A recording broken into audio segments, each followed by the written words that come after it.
मजे आ रहे हैं लाइफ के या नहीं आ रहे हैं? वो आपके नजरिए पे डिपेंड करता है। लाइफ बंदे के नजरिए पे डिपेंड करता है। दिन है तो रात होगी, रात है तो दिन होगा। आपका टॉपिक चल रहा था चैप्टर नंबर 5 का रिवीजन, जिसका नाम था strategy, implementation and evaluation. Batch DI 1 and 2 lecture.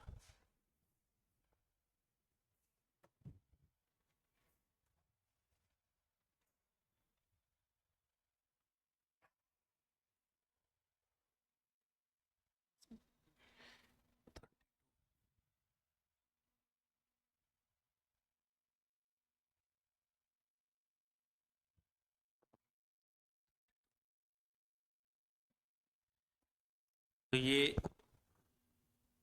Last lecture है। इसके बाद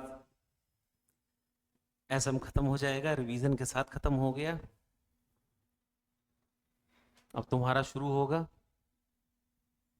किया होगा तो ठीक है, नहीं तो फिर एक ऑप्शन तो लास्ट में बचता ही है, नेक्स्ट अटेम्प्ट।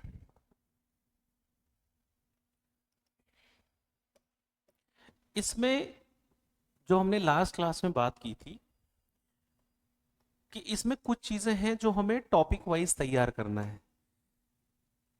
वो मेन मेन जो कुछ मेन टॉपिक्स हैं इसके, जो लास्ट क्लास में हमने डिस्कस किया था, वो टॉपिक्स हैं कौन कौन से।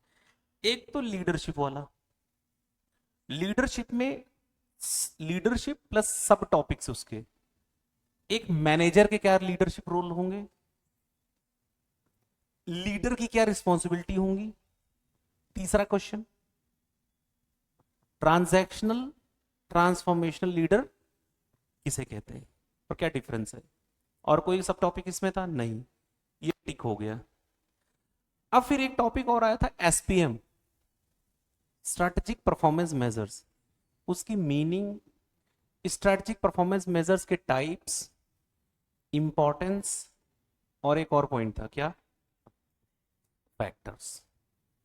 इस तरह से वो भी कंप्लीट हो जाएगा, टॉपिक नंबर 2। और कौन से टॉपिक्स थे? यस, स्ट्रेटजिक कंट्रोल थे कितने टाइप, कितने थे उसमें?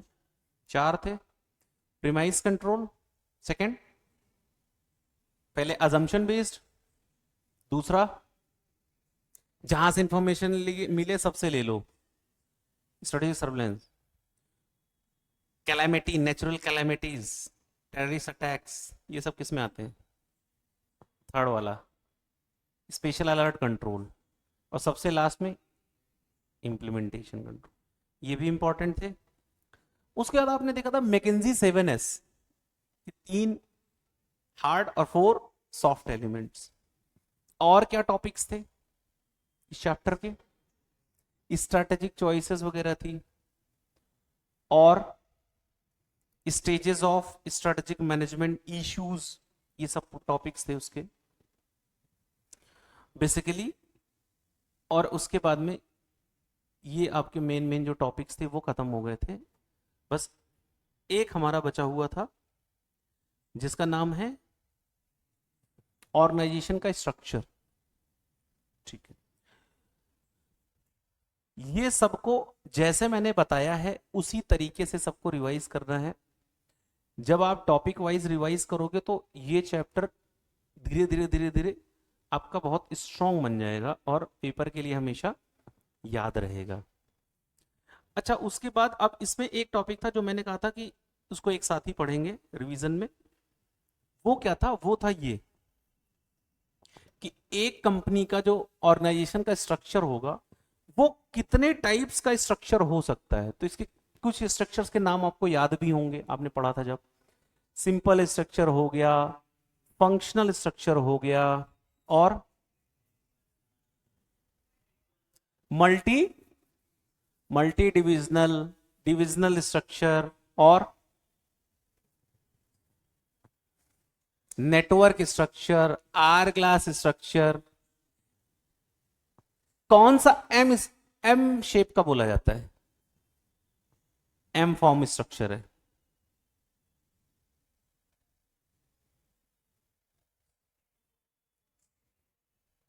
अभी ये आ रहा है।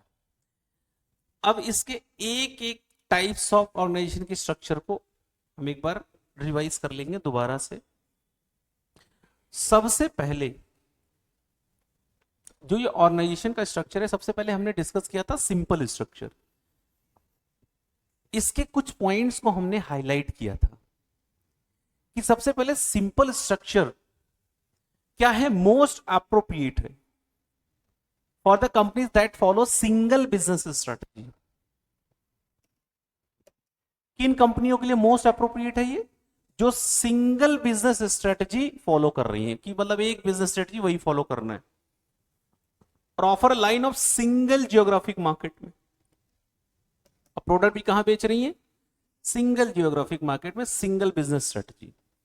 तो उसके लिए कौन सा सबसे अच्छा स्ट्रक्चर होता है? Simple structure.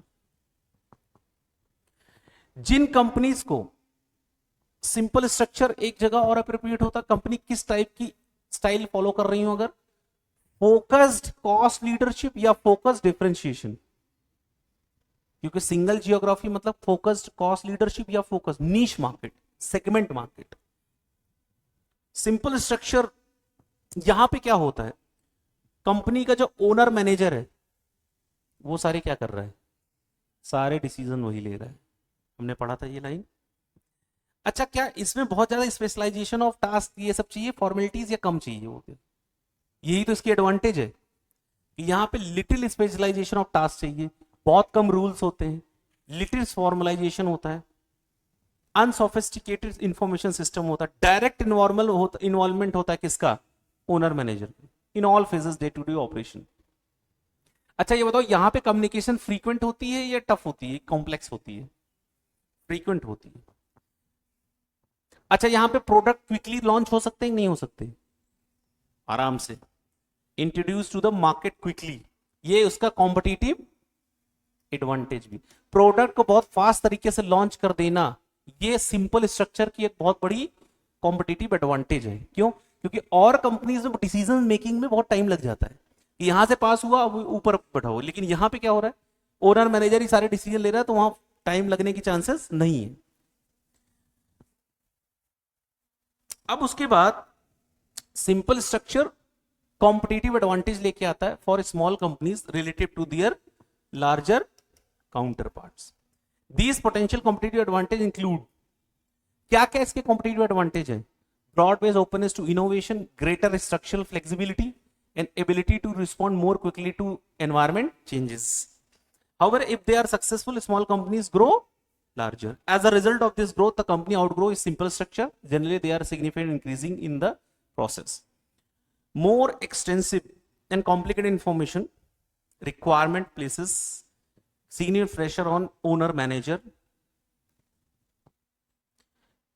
It is conditional on the company's manager to recognize inadequacy and efficiency. जो भी चीजें हैं। अब इसमें मैंने फिर आपको लिखवाया था साइड मार्जिन, मैंने आपको बोला था कि वो सिंपल स्ट्रक्चर की अगर आपको 6 से 7 बातें याद रखनी, तो आप क्या याद रखोगे पेपर में लिखने के लिए? एक तो अप्रोप्रिएट कहां रहता है, फिर दोबारा अप्रोप्रिएट कहां रहता है। एक तो अप्रोप्रिएट हो गया कि किस कंपनी के लिए, ठीक है, मोस्ट अप्रोप्रिएट फॉर कंपनीज, और फिर एक हो गया कि किस टाइप की स्ट्रेटजी के लिए, फिल किस टाइप की कंपनी के लिए तो हो गया, लेकिन किस टाइप की स्ट्रेटजी के लिए, जो नीश मार्केट को सेलेक्ट कर रही है, चाहे वो फोकस कॉस्ट हो, चाहे फोकस लीडरशिप हो। दूसरा, इसकी एडवांटेजेस हो गई है, लिटिल स्पेशलाइजेशन, फ्यू रूल, ये सब एडवांटेज है इसके, कॉम्पिटिटिव एडवांटेजेस। उसके अलावा कोई टॉपिक नहीं, इसी में सब कवर हो जाएगा। समझ में आ रहा है? अब इससे जब पेपर में क्वेश्चन अगर ऑब्जेक्टिव भी आएगा तब भी आप कर लोगे कि किस टाइप की कंपनी के लिए अप्रोप्रिएट है या क्या है। अच्छा, अब मैं आपको बताता हूँ इसमें, जैसे कोई केस स्टडी बन गई, जैसे ऑब्जेक्टिव क्वेश्चन की केस स्टडी बनती है, केस बेस्ड सिनेरियो, उससे ऑब्जेक्टिव पूछा गया। अब पूरी कहानी बता दी, कंपनी ऐसे ऐसे काम कर रही, सब कुछ कर रही, और फिर आपसे कहेगा बताओ कौन से टाइप का फॉर्म्स ऑफ स्ट्रक्चर ये कंपनी फॉलो कर रही है। तो अगर आपको सिंपल चेक करना है कि सिंपल स्ट्रक्चर तो नहीं है, तो क्या क्या बातों को ध्यान रखोगे? यस, ओनर मैनेजर क्या सारी डिसीजन ले रहा है यहाँ पे? और क्या चेक करोगे? क्या सिंगल बिजनेस स्ट्रेटजी है? क्या ये सिंगल जियोग्राफिक मार्केट में, क्या क्या फोकस कॉस्ट लीडरशिप है या फोकस डिफरेंशिएशन फॉलो कर, ये सब चेक करके क्या समझ जाओगे? समझ में आ रहा है? अब उसके बाद आते हैं डायरेक्ट फंक्शनल स्ट्रक्चर पे। किस पे आते हैं? जो सबसे ज्यादा यूज होता है, अगर ये क्वेश्चन आ जाए ऑब्जेक्टिव में, वाइडली यूज स्ट्रक्चर बताओ कौन सा टाइप का है? फंक्शन। ये याद रखना कि अगर क्वेश्चन आ जाए ऐसा कि वाइडली यूज स्ट्रक्चर बताओ, ऑर्गेनाइजेशन स्ट्रक्चर कौन सा है मोस्ट कॉमन, तो कौन सी स्ट्रक्चर है? Function structure. अच्छा, यहां पे क्या होता है, क्योंकि ये सिंपल है और दूसरा सिंप्लिसिटी और लो कॉस्ट है। अच्छा, यहां पे क्या करते हैं, यहां पे फंक्शन स्ट्रक्चर में जो टास्क है वो ग्रुप्ड कर देते हैं कि मार्केटिंग वाला ये, फाइनेंस वाला ये, और मार्केटिंग का ये, फाइनेंस या सेल्स का ये, प्रोडक्शन का ये, R&D का ये, HR का ये, तो ये सब अलग अलग क्या कर देते हैं, ग्रुप कर देते हैं, ग्रुपिंग ऑफ टास्क कर देते हैं। अच्छा, फंक्शन स्ट्रक्चर में कौन कौन आता है? फंक्शन स्ट्रक्चर कंसिस्ट CEO और the managing director supported by corporate staff, ये सब आते हैं जनरल पॉइंट्स है फंक्शन स्ट्रक्चर के। अब आते हैं सबसे इंपॉर्टेंट पॉइंट पे। सबसे पहले आर ग्लास स्ट्रक्चर को पहले हम पढ़ेंगे।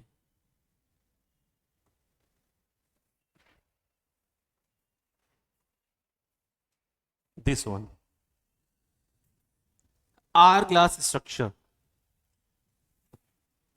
यही अकेला एक ऐसा स्ट्रक्चर है जिसमें हमें पेपर में चार्ट भी बनाना पड़ेगा। यही एक स्ट्रक्चर है जिसमें अगर हमें पेपर में आएगा तो हमें क्या बनाना पड़ेगा? चार्ट। और पूरी क्लास बना लेगी, कोई बहुत बड़ा चार्ट नहीं, एकदम सिंपल, बस आपको H लिखना है स्टाइलिश। क्या लिख रहे हो देखो एक प्रकार से, ये H ही तो लिख रहे हो गया। अब इसमें देखो कैसे पहचानोगे, कैसे शो करोगे। यहां पे जो मिडिल लेवल है ये, वो क्या होता है? कंस्ट्रिक्टेड होता है, मतलब संकुचित होता है। और वाइडर और टॉप लेवल, वाइडेस्ट जो वाइड ये लेवल होता है, दोनों लेवल, लेकिन ये नैरो होता है क्या? Middle level. ये किसकी पहचान है? आर ग्लास स्ट्रक्चर की। आर ग्लास स्ट्रक्चर की कुछ पहचान बताओ, बिना पढ़े बताओ, क्योंकि आपने पढ़ा हुआ है, थोड़ा सा क्विकली बताओ, कुछ क्या लग रहा है इसमें, क्या होता है पूरा? कॉस्ट कम हो जाएगी क्योंकि पैसा कंपनी का बच जाएगा जब मिडिल लेवल जो मैनेजमेंट है वो कम कर देंगे, हमारा खर्चा कम होगा। और हाँ, और क्या फायदे हो सकते हैं आर ग्लास स्ट्रक्चर के, या इसकी पहचान क्या है? अगर आपको आर ग्लास स्ट्रक्चर के बारे में कोई 6 पॉइंट लिखने हो तो आप क्या लिखोगे? फास्टर डिसीजन मेकिंग होता है इसमें, ठीक है, और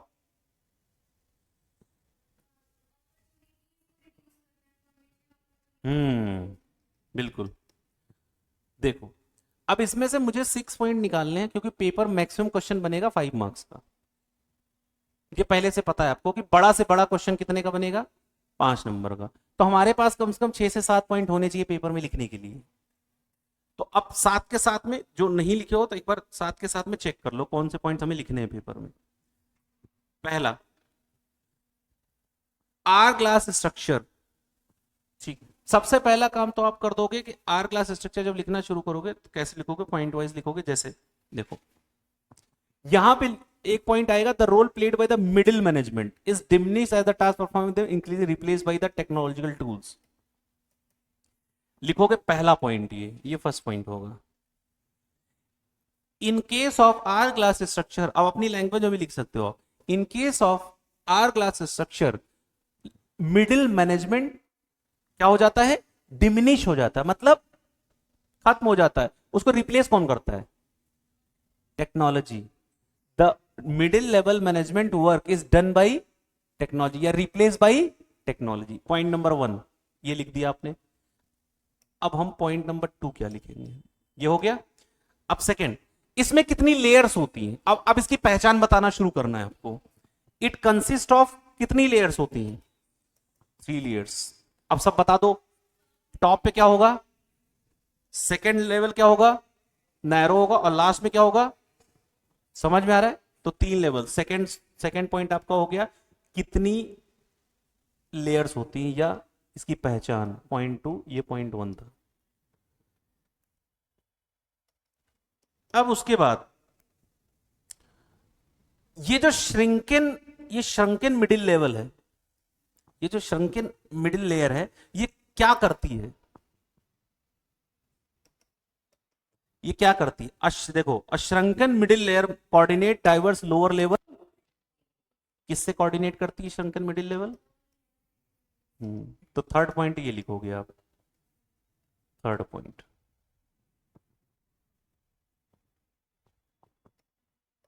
हमें वहां क्वेश्चन पेपर में ये सोचना ही नहीं पड़े कि लिखना क्या है, बात हो गया है, क्वेश्चन भी आ रहा है लेकिन मैं लिख ही नहीं पा रहा हूं, क्योंकि मुझे यही नहीं पता कि मुझे 6 पॉइंट लिखने क्या है। तो अब आपको ठक ठक ठक ठक वहां सोचना नहीं है, तड़ तड़ तड़ लिख देना। अब बुक के साइड में ये इसकी हेडिंग ऐसे साइड में लिख के लिख देना है, इसकी पहचान, जैसे वो छह पहचान क्या रहेगी, वो कीवर्ड्स, उसी पे पूरा पहचान जाओ। जब रिवाइज करोगे तो आप वो कीवर्ड देखोगे, खाली एक बार डिटेल पढ़ लिया, फिर बार बार वो कीवर्ड देखोगे, उससे क्या होगा, पूरा लिख डालोगे पेपर में आप। 3 पॉइंट्स हो गए। अब पॉइंट नंबर 4, अब ये पहचान बताओगे, अब ये कंपैरिजन का भाव आ रहा है, ये वाला पॉइंट, फोर्थ पॉइंट बनेगा कंपैरिजन। क्या, कि पहले मिडिल लेवल मैनेजर्स का क्या काम होता था और आज क्या हो रहा है, उसका कंपैरिजन का भाव है। देखो कह रहा है, contrary to the traditional middle level manager, जो पहले मिडिल लेवल मैनेजर था उससे अगर हम कंपैरिजन करें, जो क्या होते थे कंपनी में, स्पेशलिस्ट होते थे, लेकिन अब वो बेचारे स्पेशलिस्ट क्या बन गए इसमें, आर क्लास में जर्नलिज्म। जो कल तक स्पेशल थे, देखते देखते क्या बन गए, जनरल हो गए। ये तो आर क्लास स्ट्रक्चर में भी और रियल लाइफ में भी होता है, कई बार होता है, नहीं होता है कि कई बार बंदा स्पेशल होता है और बाद में वो जनरल हो जाता है, होता है, नहीं होता है, रियल लाइफ में भी होता है। स्पेशल कुछ दिन के लिए रहता है, फिर जनरल हो जाए। बस कुछ लोग ऐसे लकी होते हैं जो पूरी लाइफ स्पेशल होते हैं। हाँ, तो अब ये फोर्थ पॉइंट है, अब ये फोर्थ पॉइंट है। फोर्थ पॉइंट पे कंपैरिजन हो गया, साइड में लिखते चलो ताकि आपको याद रहे। फोर्थ पॉइंट कंपैरिजन, ऐसे लिख लो कंपैरिजन, तो इसको याद रख, ये फोर्थ पॉइंट कंपैरिजन से रिलेटेड, किससे कंपेयर कर रहा है, ट्रेडिशनल मैनेजर का रोल बता रहा है और करंट मिडिल लेवल मैनेजर का रोल बता रहा है। पहले कैसे होता था, traditional middle level manager specialist होते थे, आज की डेट में क्या हो गए बेचारे, journalist. They would be handling cross functional issues eventing from those marketing, मतलब ये कौन सा इशू होल्ड करते हैं, इश्यूज कौन सा होल्ड करते हैं, बस ये याद रखना, कीवर्ड इज क्रॉस फंक्शनल। अब आगे आ जाएंगे इसके बेनिफिट्स वगैरह, इसके बेनिफिट्स अगले पॉइंट। अब ये आपने 5 पॉइंट्स तो यहां बना लिए हैं। पॉइंट नंबर 6, बेनिफिट्स पे आ जाओ। क्या क्या बेनिफिट्स है, benefit number 1, reduce cost. Benefit number 2, किस में हेल्प करता है, ठीक है। अब यहां पे देखो ध्यान से, ये तो बेनिफिट बता दिया, अब इसके नुकसान क्या है, इसके नीचे नुकसान है। However reduce size of middle management, the promotion opportunity for lower level diminishes significantly. इसकी वजह से क्या हो रहा है, जो प्रमोशन अपॉर्चुनिटीज वो क्या हो रही है, कम हो रही है, डिमिनिश हो रही है। और सेम लेवल पे काम करने से क्या हो जाता है, ये नेगेटिविटी बता रहा है, उसकी डिमेरिट्स बता रहा है, मोनोटोनी हो जाएगा। मोनोटोनी मतलब disinterest and lack of interest and it boring, जिसको आप बोलते हो, it becomes difficult to keep motivation level high. अब इसका सॉल्यूशन है, पॉइंट नंबर 7 इज सॉल्यूशन, कि मतलब जब मोनोटोनी हो जाएगा तो सॉल्यूशन क्या है इसका, फिर ऑर्गेनाइजेशन कंपनीज क्या करेंगी, इस प्रॉब्लम को सॉल्व करने के लिए, जो मोनोटोनस ना हो, कंपनी चैलेंजिंग टास्क देंगी और क्या करेंगी, proper system of reward for performance रखेंगी, इसको अगर सॉल्व करना है तो बेसिकली देखा जाए 5 6 7 8 पॉइंट में पूरा खत्म हो गई कहानी। 6 वाला पॉइंट बना आपका इसके बेनिफिट्स, 7 वाला पॉइंट बना इसके डिमेरिट्स, और लास्ट पॉइंट बना इसका क्या, सॉल्यूशन। अब समझ में आ रहा है? ऐसे तो जलवा कर दोगे पेपर में, तुम ऐसा का दिमाग में सेट रहेगा ना तो जलवा कर दोगे पेपर में, जैसे लिखना शुरू करोगे ना कि अच्छा आ गया, पूछा गया आर ग्लास स्ट्रक्चर, अब पूछ लिया 5 नंबर में आर ग्लास स्ट्रक्चर पूछा, तुम पैराग्राफ में लिखोगे या जैसे मैं बता रहा हूं पॉइंट में लिख के आओगे? तुम्हें अगर 5 आउट ऑफ 5 चाहिए तो पॉइंट्स में लिखना। अब एक क्वेश्चन है, क्या इसमें चार्ट बनाना नहीं बनाना है? चार्ट कहां बनाओगे, कैसे बनाओगे बताओ? एक तो तरीका, मैंने 8 पॉइंट लिख दिया, लास्ट में चार्ट बना दिया। तरीका नंबर 1 टॉप पे बना दिया चार्ट। तरीका नंबर 2 3 पॉइंट लिखे, बीच में चार्ट, फिर 3 पॉइंट लिखे। कहां पे?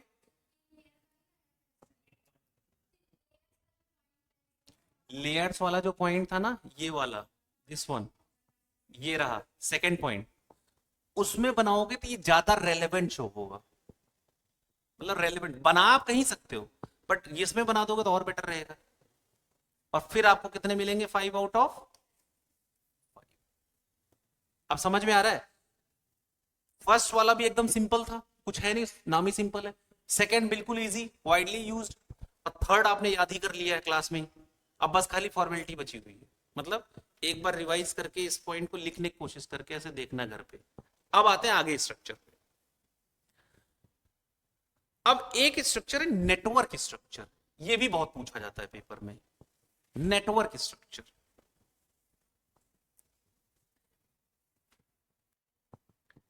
अब इसमें भी कुछ पॉइंटर्स हैं, वो ध्यान रखना है आपको। जैसे पॉइंट नंबर 1, सबसे पहले तो ये देखना ये है क्या। इसको नॉन स्ट्रक्चर भी बोलते हैं। नेटवर्क स्ट्रक्चर का दूसरा नाम नॉन स्ट्रक्चर। ऑब्जेक्टिव क्वेश्चन आ सकता है ऐसा, इसको नॉन स्ट्रक्चर भी बोला जाता है। नेटवर्क, इसको नॉन स्ट्रक्चर इसलिए बोलते हैं क्योंकि वर्चुअली काम होता है इसमें, वर्चुअल लेवल पे, इसलिए इसको नॉन स्ट्रक्चर बोलते हैं। वर्चुअली काम होता है, देखो कह रहा है ना, कह रहा है virtual elimination in house business function. जो इन हाउस बिजनेस फंक्शन है उसको हम क्या कर दे रहे हैं, वर्चुअली क्या कर दे रहे हैं, एलिमिनेट कर दे रहे हैं, उसको आउटसोर्स कर दे रहे हैं। क्या कर दे रहे हैं? तो ये ध्यान रखना, आउटसोर्सिंग वगैरह जहां पे होती है कौन से स्ट्रक्चर में होती है, नेटवर्क में। तो यहां पे हम क्या कर रहे हैं, वर्चुअली एलिमिनेशन। भाई टेक्नोलॉजी के थ्रू ये वर्चुअली एलिमिनेट कर दे, इन हाउस फंक्शन को भी वर्चुअली एलिमिनेट कर दे रहे हैं, आउटसोर्स करके किसी और को। It is also called virtual organisation. इसका दूसरा नाम क्या है, ध्यान रखना, इसको नॉन स्ट्रक्चर भी बोलते हैं, इसको वर्चुअल ऑर्गेनाइजेशन भी बोलते हैं। उसके बाद एक क्वेश्चन आया था, मैंने इसमें लिखा था यूजफुल कब होता है, ये कब यूजफुल होता है, when the environment of firm is unstable. और आपको ये एक्सपेक्टेशन है कि ये आगे भी रहेगा। There is usually a strong need for innovation and quick response. Instead of having salaried employed, it may contract with the people for a specific project.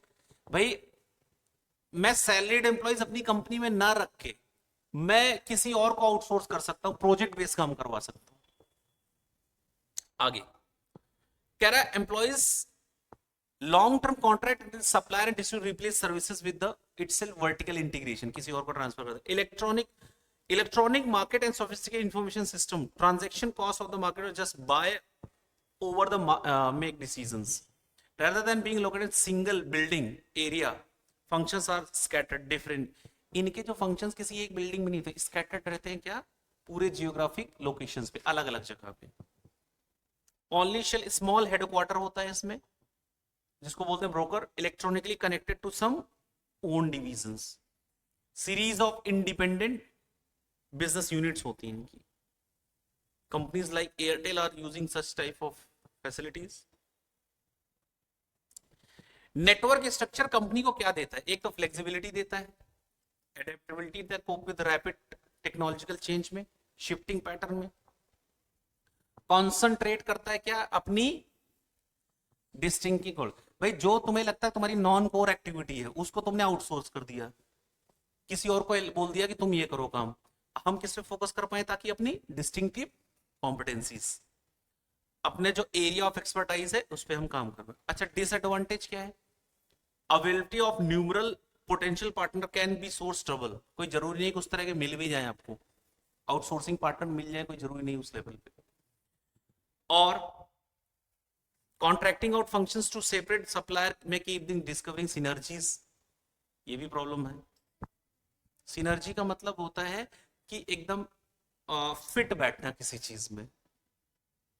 जैसे एक कंपनी मैन्युफैक्चरिंग में एक्सपर्ट है, एक कंपनी मार्केटिंग में expert है, जब दोनों मिल जाएंगे, दोनों की एनर्जी बन गई सिनर्जी।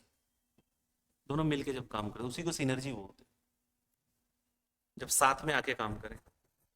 तो new structure arrangement involve typically response to social and technological advances में काम करती हैं। अब यहाँ पे the learning organisation part of new organisation, each worker self motivated होता है, कंटिन्यूअस लर्नर होता है, लैक ऑफ कॉन्फिडेंस, ये सारी चीजें इसमें इन्वॉल्व होती हैं। नेटवर्क स्ट्रक्चर, इसको बोलते हैं क्या? नेटवर्क स्ट्रक्चर, ये याद रखना। ज्यादातर चांसेस होते हैं इस स्ट्रक्चर से ऑब्जेक्टिव पूछने के, कि जैसे नॉन स्ट्रक्चर हो गया, वर्चुअल ऑर्गेनाइजेशन हो गया, इसका क्या नाम है, इसमें क्या होता है वर्चुअल, ये ऑब्जेक्टिव क्वेश्चन ज्यादा पूछे जाते हैं इससे। डायरेक्ट तो कम ही आता है इससे, डायरेक्ट जो बताया उससे आता है। जैसे अभी नीचे लिखा है आर क्लास, वो डायरेक्ट वाले क्वेश्चन, इस बार ऑब्जेक्टिव आ गया था उससे, वही वाला जो भी बताया अभी आपने थोड़ी देर पहले। अब उसके बाद आता है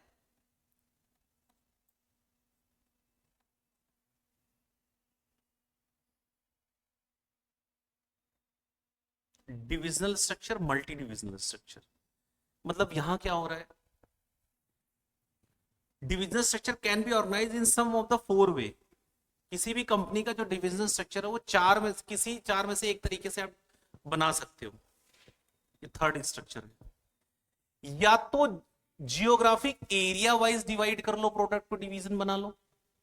दूसरा ऑप्शन क्या है?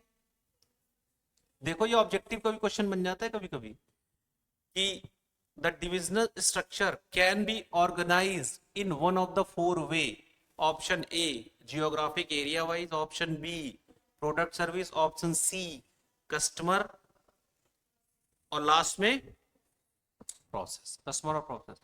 Option D none of the above. ये याद रखना, ऐसे क्वेश्चन बन सकते हैं। लिख लो यहाँ पे, जहां ये डार्क शेड में जो किया इसको लिख लो ऑब्जेक्टिव क्वेश्चन, तो आपको याद रहेगा पढ़ते समय भी कि इससे ऑब्जेक्टिव बन सकता है। कहीं पेपर में पूछ ही लिया कि इनमें से कौन सा नहीं है डिविजनल स्ट्रक्चर का वे। तो जियोग्राफी वाइज फोकस करते हैं डिवीजन, या प्रोडक्ट सर्विसेज को बेस मान के बनाते हैं डिवीजन, या कस्टमर या प्रोसेस वाइज। अच्छा, जब अगर मान लो मैं किसी जियोग्राफी को टारगेट कर रहा हूं, geography wise, geography divisional structure by geography appropriate कहां रहता है, कौन सा ऑर्गेनाइजेशन के लिए अप्रोप्रिएट रहता है? For the organization whose state formulated to fit the needs of characteristics of customer different geography. जिसके प्रोडक्ट फिट बैठ रहे हैं उस स्पेसिफिक जियोग्राफी में, तब तुम जाओ अपने प्रोडक्ट लेके। Most appropriate for the organization that have similar branch facilities. मतलब उसी तरह की फैसिलिटी तुम इंडिया के किसी कोने में हमारे किसी ब्रांच पे चले जाओगे तो सिमिलर ही मिलेगी। तो ऐसी कंपनियों को कौन सा फोकस करना चाहिए? Divisional structure by geography. McD India के किसी कोने में चले जाओ, पैटर्न आपको सेम टू सेम ही मिलेगा, वही बात कर रहा है। तो ऐसी कंपनियों को जियोग्राफी फॉलो करना चाहिए, जियोग्राफी स्ट्रक्चर। दूसरा प्रोडक्ट सर्विस वाले में क्या होता है, मैंने 4 पॉइंट्स में इसको कंक्लूड किया था। ये किसके लिए इफेक्टिव होता है? जो भैया स्पेसिफिक प्रोडक्ट या सर्विसेज, जो किसी की स्पेशल एम्फेसिस, जिसका फोकस हो कंपनी का, क्या प्रोडक्ट और सर्विस। वाइडली यूज होता है, ओनली फ्यू प्रोडक्ट और सर्विसेज हैं आपकी। स्ट्रिक्ट कंट्रोल होता है product line, but it may difficult more skilled workforce and reduce top management. ये कंपनी का नाम बताया था इसमें। कस्टमर इनके कुछ होते हैं, उनको मोस्ट इंपॉर्टेंट पैरामाउंट दिया जाता है, फोकस किया जाता है। अगर कोई कंपनी कस्टमर ओरिएंटेड है तो जो कस्टमर्स है उनको फोकस करके ये स्ट्रक्चर फॉलो किया जाता है। एक था प्रोसेस। इसमें क्या होता है, अगर मान लो company divisional structure by process है। और मैं आपको एक बात बताऊं, अगर मुझे पर्सनली क्वेश्चन पूछना हो कि मुझे पेपर सेट करना हो, तो एक तो मेरे हिट लिस्ट पे रहेगा आर ग्लास स्ट्रक्चर और दूसरे नंबर पे ये रहेगा। और इसमें भी कैसे क्वेश्चन पूछूंगा, अगर ऑब्जेक्टिव वाला है तो वो तो मैंने बता दिया। अगर कभी 5 नंबर का क्वेश्चन पूछना हुआ, जैसे डायरेक्ट क्वेश्चन आता है, तो पता कैसे पूछा जाएगा, ये इसको एक्सप्लेन करने के लिए मैं बोलूंगा आपसे। डिविजन ऐसे लिखूंगा, divisional structure by geography, divisional structure by product और service, divisional structure by customer, divisional structure by process. अब डिफाइन करो। दिमाग के ताले खुले क्या? तो अब इसमें लिखोगे क्या है हेडिंग में? कुछ नहीं, यही जो पढ़ रहे हो यही लिखना। इसमें ये लिख देना, ये देखो ना कब अप्रोप्रिएट रहता है, ये पॉइंट्स। अगर आप प्रोडक्ट सर्विस को बेस मान रहे हो तो ये पॉइंट्स। अगर कस्टमर को इंपॉर्टेंस दे रहे हो, थर्ड वाला, तो ये पॉइंट। और लास्ट में अगर प्रोसेस ओरिएंटेड आप काम कर रहे हो तो ये वाला पॉइंट। ऐसे हेडिंग डाल के खत्म कहानी। अगर फंक्शनल स्ट्रक्चर है, because activities according two way of work. और इंपॉर्टेंट है, लिख लो सब लोग, ऊपर लिखो यहां पे, इसमें सब लोग लिखो लर्न केयरफुली, लर्न केयरफुली। अब ज्यादा हैरान मत होना, पेपर में आपको क्वेश्चन भी जो मैं लिखवा रहा हूं ना, 99% चांस है कि वो क्वेश्चन रिपीट होगा, वो पेपर आएगा क्वेश्चन। उसमें भी लिख लो learn carefully, hourglass structure में लर्न केयरफुली।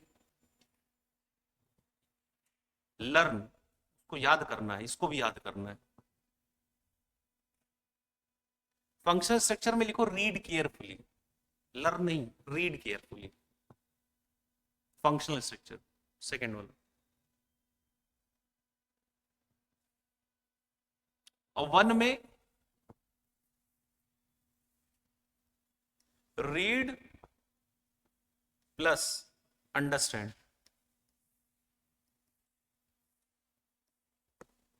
ऑटोमेटिक याद रहेगा।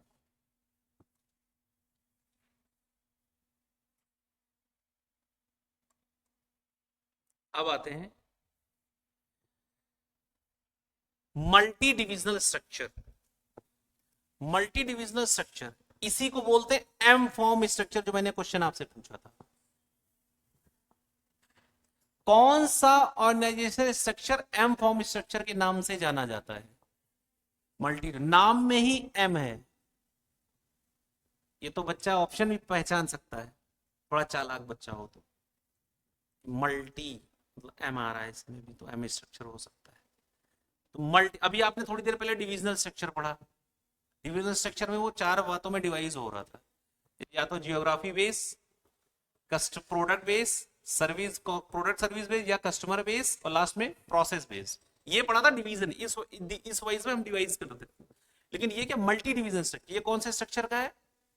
M form structure. इसमें होता क्या है, composed of operating divisions where each division represent separate business. Tata Motors अलग डिवीजन है, टीसीएस आईटी डिवीजन है। देख रहा ना, अलग अलग डिवीजन है। टाटा मोटर्स ये ऑटोमोबाइल वाला है, अलग हो गया। टीसीएस ये आईटी डिवीजन है कंपनी का। टीसीएस तो अलग हो गया, है तो टाटा ग्रुप का, लेकिन अलग अलग डिवीजन है ना। और बताओ टाटा के, टाटा स्टील ऑल टुगेदर बिल्कुल अलग है। तो ये सब डिवीजन है उसके, समझ में आ रहा है? तो कह रहा है कि यहां पे सारे डिवीजन्स अलग अलग होते हैं, सेपरेट बिजनेस होते हैं सबके। अब इसमें एक क्या होता है, डेलीगेशन होता है और कॉर्पोरेट ऑफिस मेन होता है। अब जैसे टाटा ग्रुप, टाटा तो मेन है, वो कॉर्पोरेट ऑफिस है, लेकिन टाटा स्टील, टाटा मोटर्स, और इधर आ गया तुम्हारा टीसीएस आईटी, ऐसे से डिवाइड होता रहेगा। और बट कॉर्पोरेट क्या है? टाटा। अब एम फॉर्म स्ट्रक्चर किस साल डेवलप हुआ था? जिस साल 1920। बड़ा डरावना साल था ये तो। ये तो बहुत डरावना साल था, भूलोगे क्या इसको? अगर क्वेश्चन आ जाए एम फॉर्म स्ट्रक्चर कौन, इसकी पहचान एम फॉर्म स्ट्रक्चर है। दूसरा, किस ईयर में ये डेवलप हुआ था? 1920। ठीक है। अरे मूवी है भैया, डरावनी मूवी, डरावनी मूवी है। हम्म, 4 दिन स्कूल नहीं गया था देखने के बाद। इतनी नहीं है, पहले क्या होता था कि अभी जैसे डरना भी होता है, बच्चों को यही होता है, डरना भी होता है। और सर्दियों में मूवी देख रहे थे, ऐसे करके रिमोट हाथ में होता, फिर उसके बाद ना स्विच ऑफ करने भी नहीं गए टीवी के, ऐसे बंद करके रिमोट बंद करके वहां डर के सो गए। बच्चों की आदत होती है ना, ऐसे और रहते हैं सब। हम्म। ये पानी भी पीना है तो प्यासे सो जाओ इनको। और आधी दिक्कत है कि जो तुम्हारा भाई भी है, तुम्हारा कजन भी अगर लेटा हुआ है, उसको कोई भाई तू ले आ, तो कहेगा मेरी हिम्मत नहीं है। मैंने भी देखा, मैं भी डर रहा हूँ। ये बच्चों का वो होता है। तो divisional structure M form structure है, डेवलप हुआ था 1920 में in response to the coordination and control related problem in large firms. कि बड़ी बड़ी कंपनीज में coordination and control related problem होती है कि function department often highly dealing with the distinct product line and market, especially coordinating conflict priority over the product। अगर product में कोई प्रॉब्लम आ रही है तो ये डिपार्टमेंट डील करेगा। Cost were not allocated to individual product, so it is not possible to access the individual product profit. अकेले इंडिविजुअल प्रोडक्ट के लिए कोई कॉस्ट नहीं खर्ची करी जा रही है, तो इसलिए उसका प्रॉफिट भी नहीं पता चल पाता। Multi divisional structure calls for creating specific divisions, each division house its own hierarchy। मतलब अगर भैया टाटा मोटर्स है तो उसकी हायरार्की अलग होगी, अलग अलग ऑफिसर्स होंगे, उसका सीईओ कोई और होगा।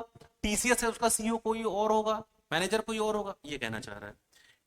Division managers would be given manage day to day, जो उस डिवीजन का मैनेजर उस सेगमेंट का वो मैनेजमेंट करेगा। Small corporate office would long term strategic determine the long term strategic direction. Company long term में टाटा क्या करेगी, ये स्मॉल कॉर्पोरेट ऑफिस डिसाइड करेगा मुंबई में। मॉनिटर करेगी क्या performance of the individual businesses and simplifying the control problems. When the firm is less diversified, strategic control are used to manage divisions. तो इनको मैनेज करना पड़ेगा।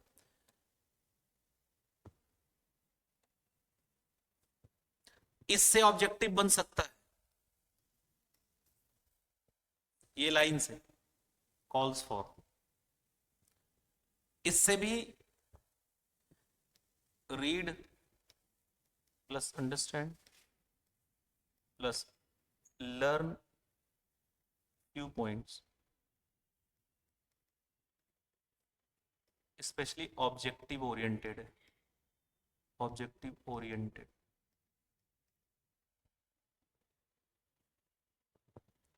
कोई भी 6 पॉइंट निकालना है आपको पढ़ के, इसमें से बस वही लिखना है पेपर, अगर गलती से आ गया। बट ऑब्जेक्टिव ओरिएंटेड बहुत अच्छा है।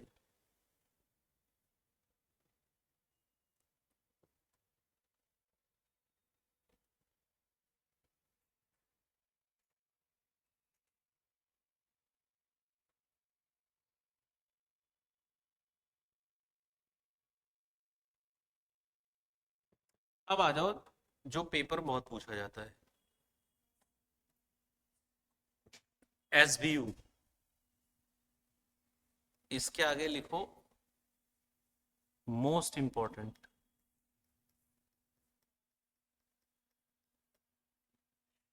Most important. कह रहा this concept is relevant to the multi product और multi business enterprise. It is impracticable for an enterprise to with a multitude of business to provide separate strategic planning treatment to each one of product। तो it has necessarily, उसमें क्या था, grouping of related business.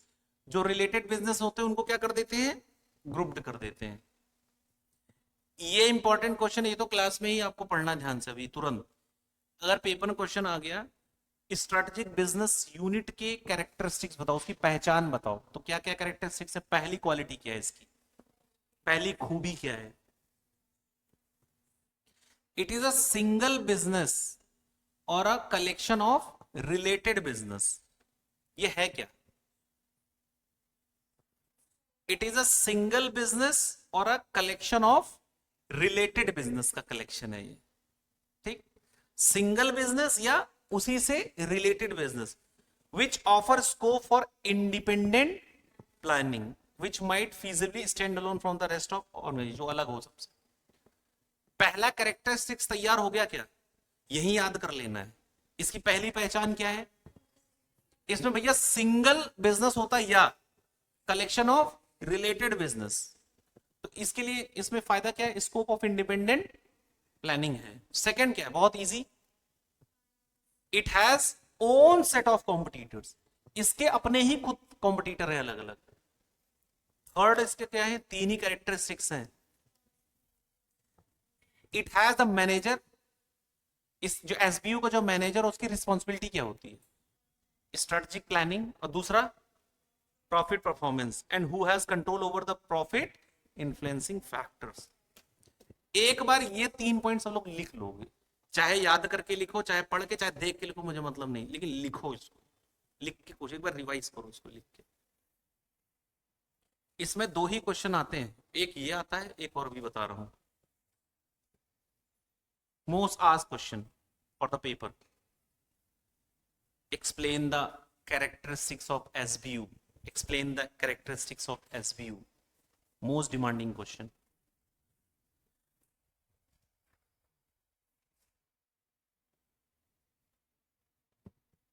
एक बार चाहे पढ़ लो, और फिर जब लिखो ना तो देखो मत, फिर लिखने के समय अपनी राइटिंग, अपने presentation, do presentation in your way, but once read और then rewrite.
Three characteristic of strategic business unit. The first one is या तो सिंगल बिजनेस होगा या कलेक्शन ऑफ रिलेटेड बिजनेस होगा, उसी से रिलेटेड बिजनेस। और यहाँ पे स्कोप क्या होता है, इंडिपेंडेंट प्लानिंग का। Second, it has own set of competitor, इसके खुद के सेट ऑफ कॉम्पिटिटर्स अलग अलग। और उस मैनेजर की रिस्पॉन्सिबिलिटी के बारे में कुछ बातें बताई गई हैं। क्या, उसका काम है strategic planning and profit performance. और उसका किस पे कंट्रोल होगा, प्रॉफिट इन्फ्लुएंसिंग जो फैक्टर्स हैं उस पे उसका कंट्रोल होगा। ये 3 पॉइंट्स थे, बहुत पूछे जाते हैं। अब जब ये पढ़ लिया तो इसी के साथ लगातार कनेक्ट करके एक पॉइंट और है, ये वाला, इसके बेनिफिट्स क्या हैं, मतलब एसबीयू के स्ट्रेटेजिक बिजनेस यूनिट के बेनिफिट्स क्या हैं। एक बार जितना मैंने येलो येलो किया है, तुम सब लोग अपने बुक में भी हाईलाइट कर लो ये पॉइंट्स। जैसे यहाँ पे हाईलाइटेड दिख रहे हैं ना पॉइंट्स, इसको तुम लोग साथ के साथ अंडरलाइन कर लो या जो भी करना है कर लो, तो आपको भी जल्दी जल्दी रिवाइज रहेगा, पेपर में पता रहेगा।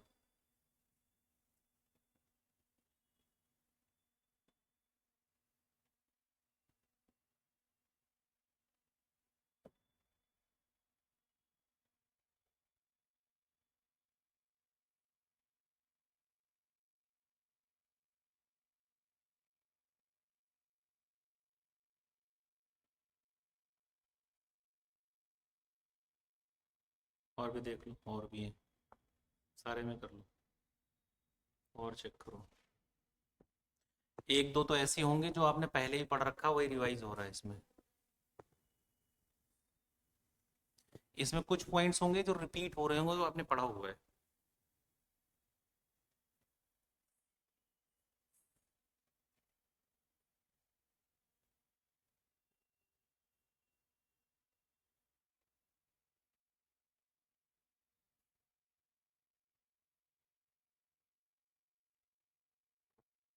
कुछ रिपीट पॉइंट्स आएंगे।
अब इसका, अब यहाँ पे एग्जाम्पल नहीं है तो आप एक एग्जाम्पल भी ऐसे करके, जैसे एक ब्रैकेट में ऐसे एग्जाम्पल लिख लो, एसबीयू का एग्जाम्पल लिख लो, ताकि आपको याद रहेगा, पेपर में भी आप लिख दोगे तो थोड़ा बेटर रहेगा। फॉर एग्जाम्पल एसबीयू में एग्जाम्पल लिख लो।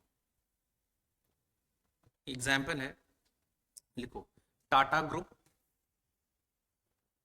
विच operate, Tata group which operates in multiple industries, Tata Group which operates in multiple industries, it has different SBUs, it has different SBUs such as number 1 Tata Motors, bracket में लिखना automobile industry,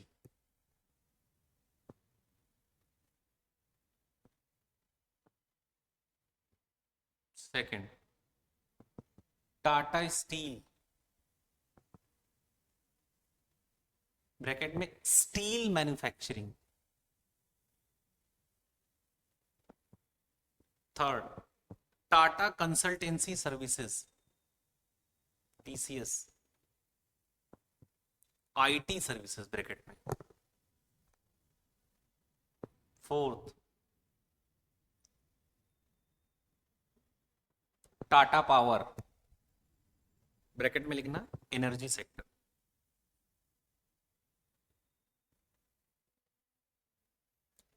Tata Power energy sector.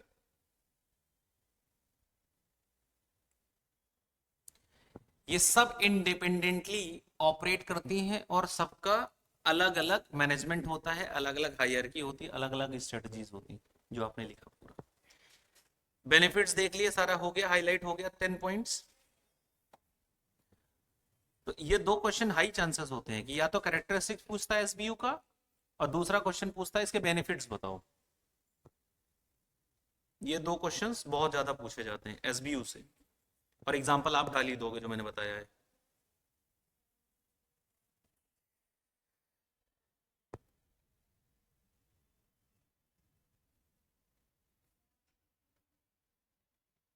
उसके बाद आते हैं matrix, matrix organisation. Matrix में लिखना,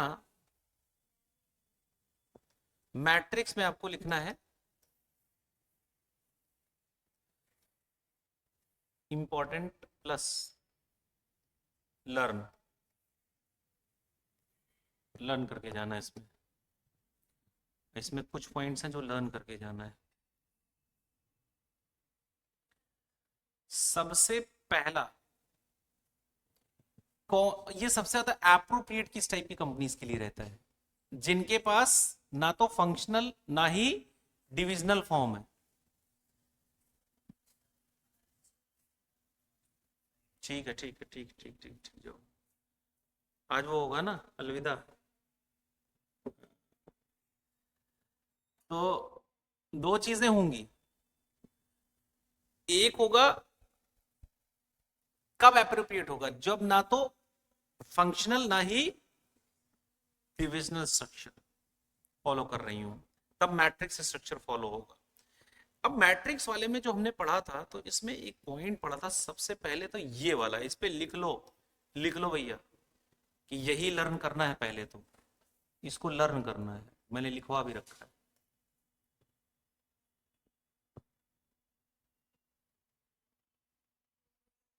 हाँ,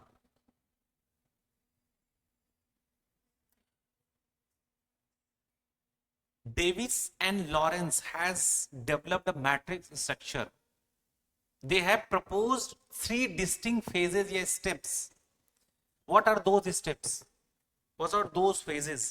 Phase 1 में कैसे कह रहे हैं? पहला फेज क्या होगा इनका? Cross functional task force.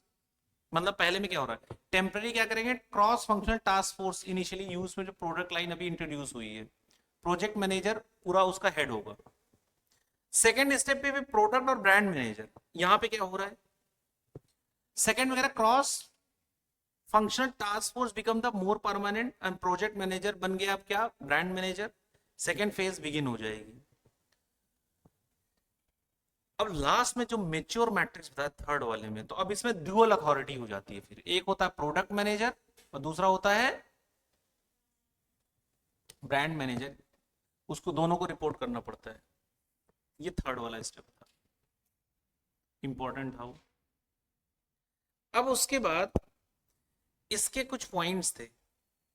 Matrix structure कब एप्रोप्रिएट होता है? जब neither functional not divisional forms हो। Matrix structure is most complex of all design. जितना भी स्ट्रक्चर पढ़ा अब तक आपने, सबसे ज्यादा अगर कोई कॉम्प्लेक्स है तो वो कौन सा है? पेपर में आ सकता है क्वेश्चन ऑब्जेक्टिव में कि कौन सा सबसे कॉम्प्लेक्स ऑर्गेनाइजेशन डिजाइन है? मैट्रिक्स। ये याद रखना, objective question. Because it depends upon both vertical और horizontal flow of authority of communication, दोनों चलता है इसमें। इसमें हायर ओवरहेड कॉस्ट भी होती है, खर्चा भी बहुत होता है इसमें, क्योंकि ड्यूअल लाइन ऑफ अथॉरिटी होती है, दो दो होते हैं, प्रोडक्ट मैनेजर, ब्रांड मैनेजर, अलग अलग ड्यूअल अथॉरिटी होती है, तो खर्चा ज्यादा आएगा।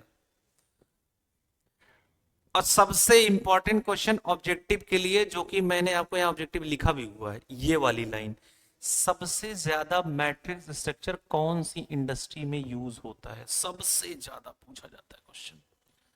इसको एकदम रिमेंबर रखो कि जब भी मैट्रिक्स स्ट्रक्चर, पहला पॉइंट तो एक वाइडली यूज किस टाइप की इंडस्ट्रीज में सजेस्ट करोगे आप इसको यूज करना। एक तो कंस्ट्रक्शन इंडस्ट्रीज में, दूसरा हेल्थ केयर में, तीसरा रिसर्च, और फोर्थ में डिफेंस। पेपर में आ सकता ऑब्जेक्टिव। उसके फिर एडवांटेज देखे आपने। हम्म, हाँ, इसके एडवांटेजेस हैं जो आपने ये सारे देखे थे।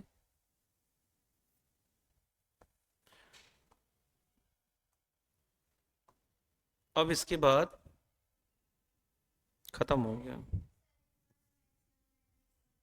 कौन सा?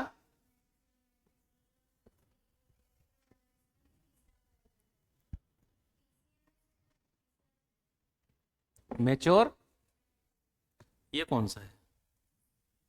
हम्म, हाँ हाँ हाँ। हम्म।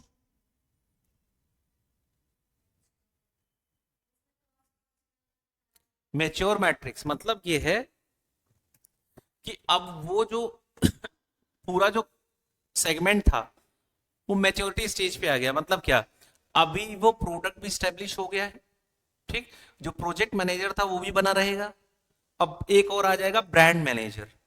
तो अब ड्यूअल अथॉरिटी को रिपोर्ट करना पड़ेगा आपको, दोनों अथॉरिटी को उसको रिपोर्ट करना। अभी स्टार्टिंग देखो कैसे हो रहा है।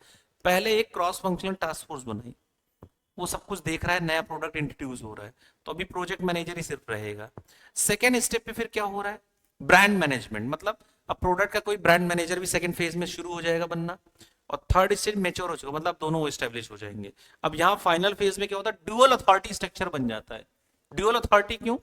क्योंकि यहाँ पे both functional and product structure are permanent हो जाते हैं, और सारे एम्प्लॉयज जो होते हैं उनके पास दो दो सुपीरियर हो जाते हैं, एक वर्टिकल फंक्शनल सुपीरियर और दूसरा हॉरिजॉन्टल प्रोडक्ट मैनेजर। तो दोनों चीजें हो जाती हैं यहाँ पे।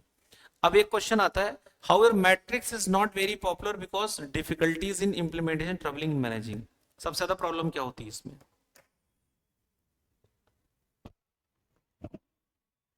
मैनेज करने में प्रॉब्लम हो जाती है, इसका उसका पूरा वही सब चलता रहता है।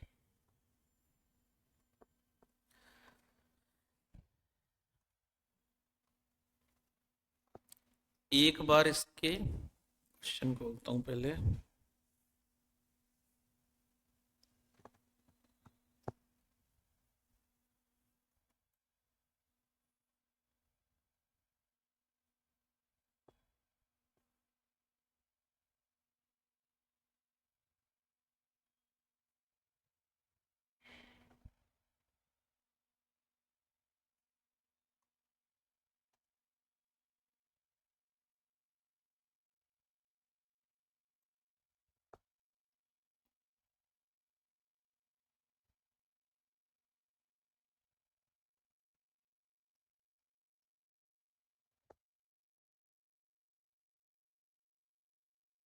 अब एक बार ये पढ़ना शुरू करो सब लोग, क्वेश्चन नंबर 5 का ए, पूरी केस स्टडी को ध्यान से पढ़ो।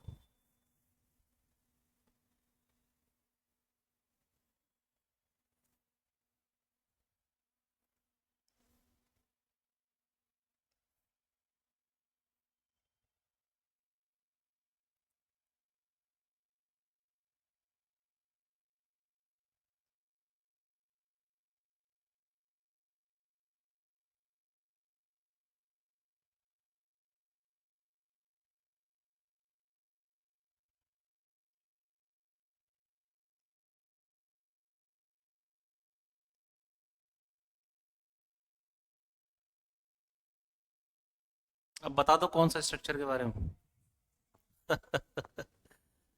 कौन से स्ट्रक्चर के बारे में कह रहा है? नेटवर्क स्ट्रक्चर के बारे में कह रहा है। और फिर आपसे क्या पूछ रहा है इसके? डिमेरिट्स के फायदे और नुकसान क्या है, बेसिकली ये क्वेश्चन पूछा गया है। तो ऑर्गेनाइजेशन स्ट्रक्चर में पूछा, नेटवर्क स्ट्रक्चर, उसके बारे में 2-3 लाइन लिखोगे। नॉन स्ट्रक्चर ही बोलते हैं इसको, और इसका दूसरा एक और नाम है वर्चुअल वाला। ठीक, तो ये सब।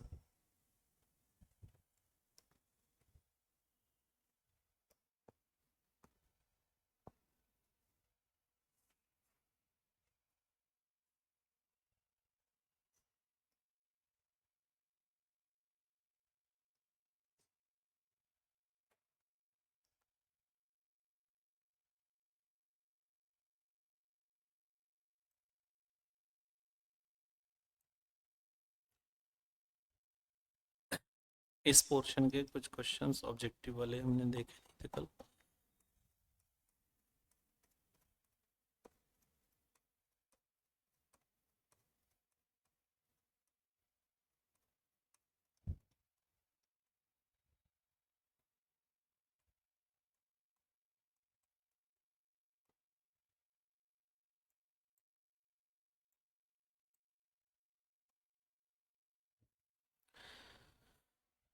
इसमें क्या आएगा?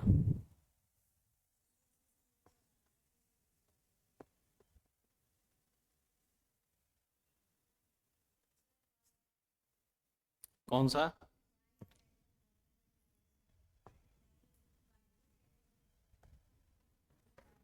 विच इज ट्रू फॉर और क्लास स्ट्रक्चर, चारों ऑप्शन पढ़ो ध्यान से।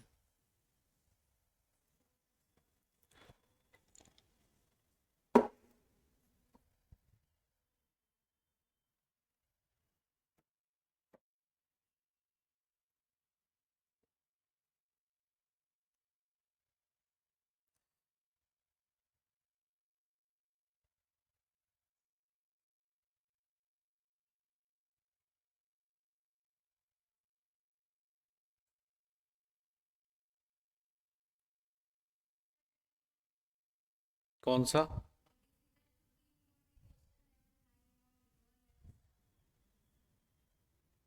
पक्का? 44? ताला लगा दिया जाए?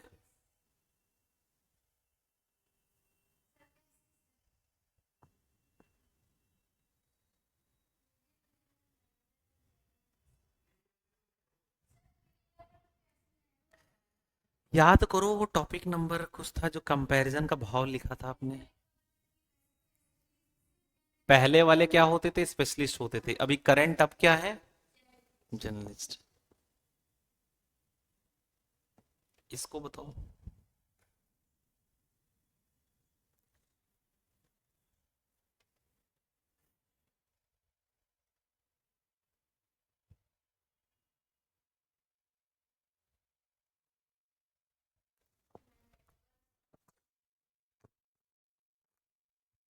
क्या आएगा इसमें?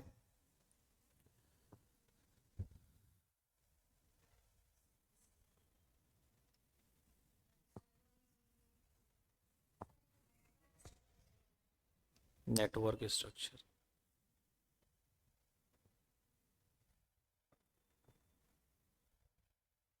41।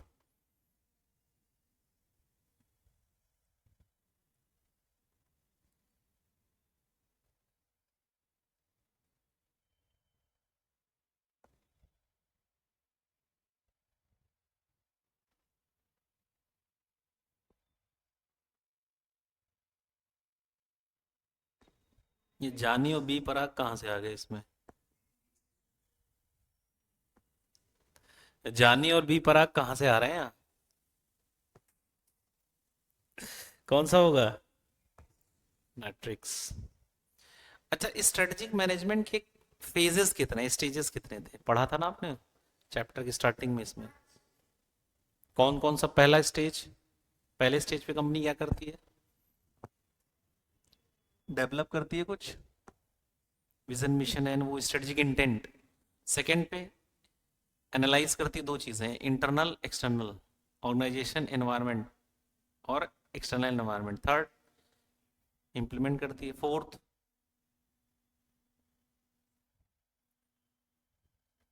और सबसे लास्ट में क्या करती है? कंट्रोल भी आएगा फिर लास्ट में। इवेल्युएशन एंड कंट्रोल, डेविएशंस होगा तो उसको कंट्रोल करेगी। इसमें क्या है?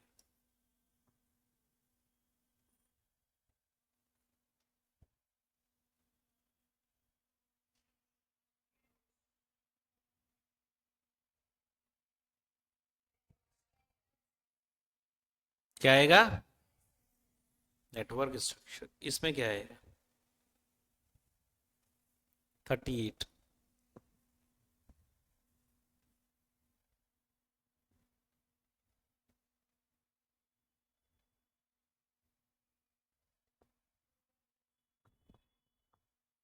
Are glass structure. 38 में क्या है? माध्यम में a hearing aid manufacturer recently introduced AI based manufacturing tool that has the capability for managing teams functions. Recently introduced AI based tools that could be new organizations post implementation. Middle level को खत्म करने के लिए उसने technology introduce कर दी, AI based. वो function construct हो जाएगा, इसलिए आर ग्लास स्ट्रक्चर होगा। इसमें क्या होगा?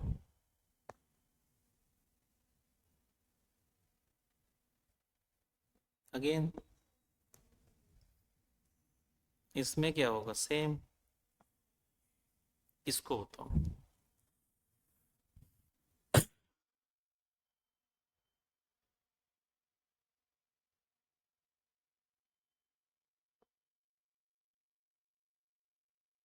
अनफ्रीजिंग में क्या करते हैं हम?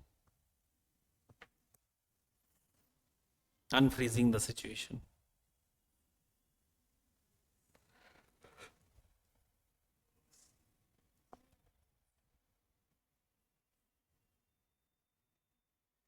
Promoting new idea throughout the organisation. Structure. Structure के और कौन से क्वेश्चंस थे?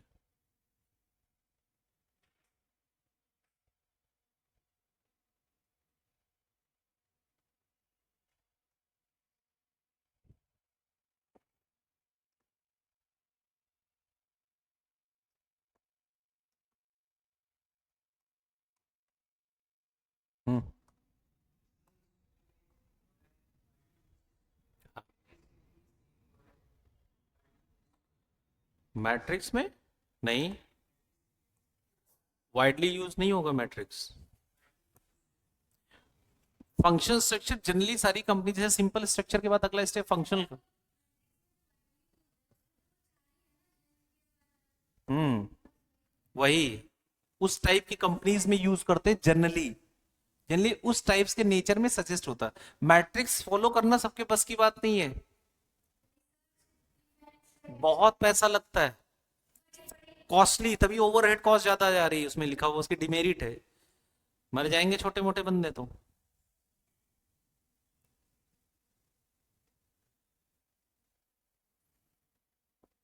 ये बताओ कौन सा ऑर्गेनाइजेशन स्ट्रक्चर मनोज को फॉलो करना चाहिए? एडवाइस करो इनको। मनोज आपसे एडवाइस लेने आ रहे हैं।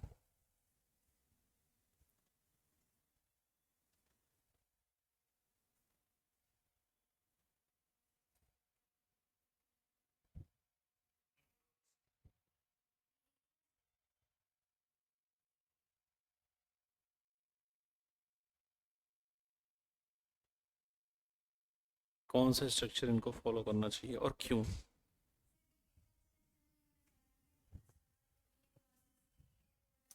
Manoj started a telecom business 2010 में। Over next 5 year he gradually hired 50 people from various activities such as keep his accounts, administration, sell his product in market, create more customer, provide after sales service, coordinate with vendors। तो कौन सा करना चाहिए उसको?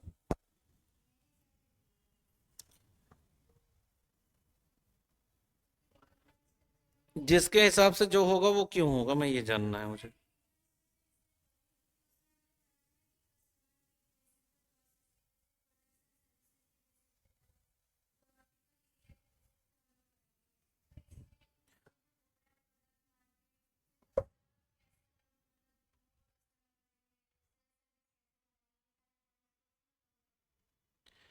और कोई?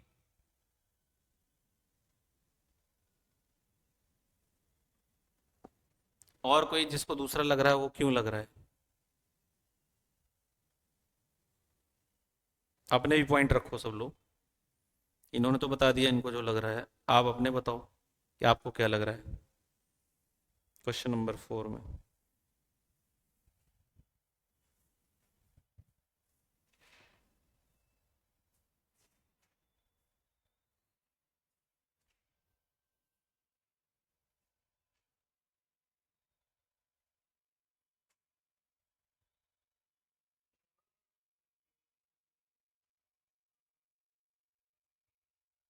हम्म।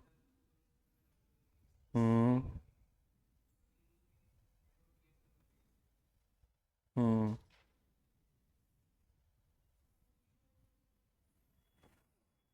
आप देखो उसने किस लिए इन लोगों को लाया है, 50 लोगों को।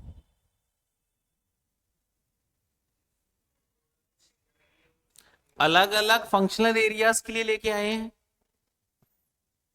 कि कुछ लोगों से करवाएंगे क्या, फाइनेंस, अकाउंट, कुछ से मार्केटिंग, कुछ से एडमिनिस्ट्रेशन, एचआर। तो उस लिए बोल रहा है, फंक्शन स्ट्रक्चर अलग अलग फंक्शंस के लिए लेके आ रहे हैं।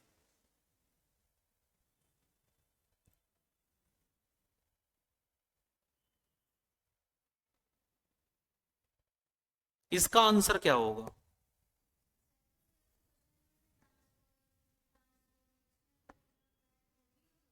कौन सा?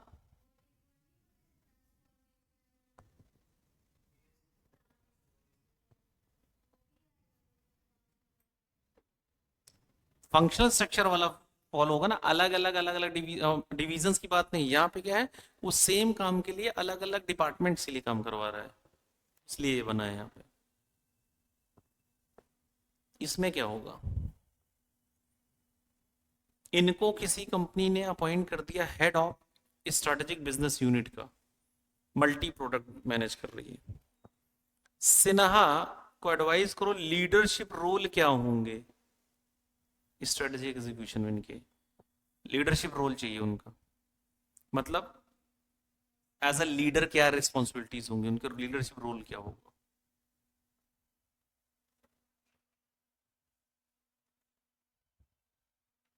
क्या रोल होगा?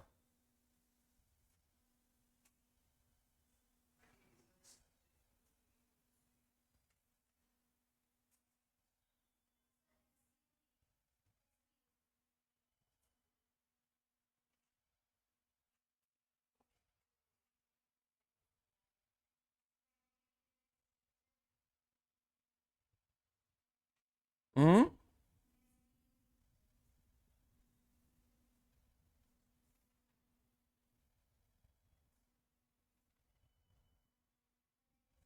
किसमें? किसमें?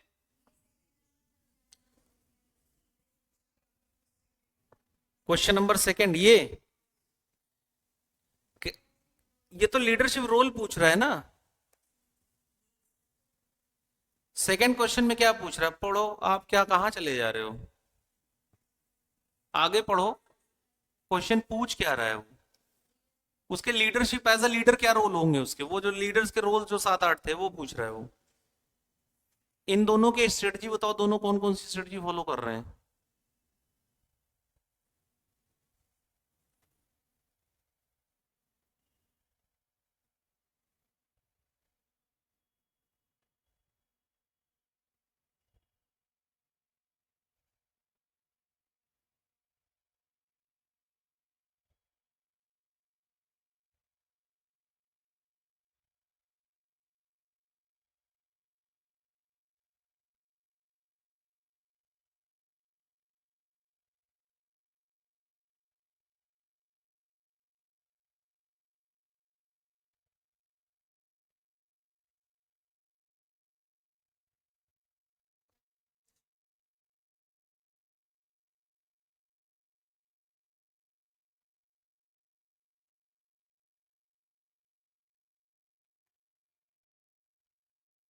पहले ये देखो, पहले तो पढ़ो क्वेश्चन, क्वेश्चन पढ़ के क्या, क्वेश्चन पे जो क्वेश्चन है वो क्या पूछ रहा है।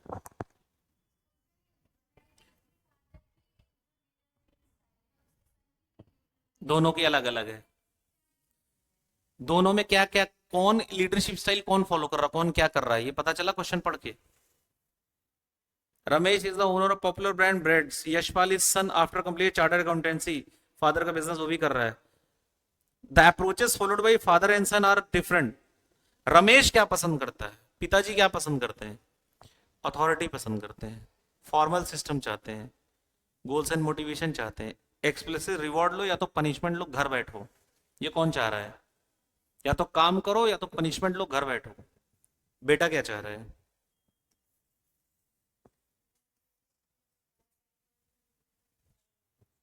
क्वेश्चन पढ़ते ही आंसर दिमाग में दौड़ने लगना चाहिए। दोनों की लीडरशिप स्टाइल समझ में आ गई, किसको कौन क्या पसंद है, पापा को क्या पसंद है, कौन सी लीडरशिप स्टाइल। पापा को लीडरशिप स्टाइल का नाम पूछ रहा हूं मैं, कौन सी लीडरशिप स्टाइल पसंद आ रही है यहाँ पे।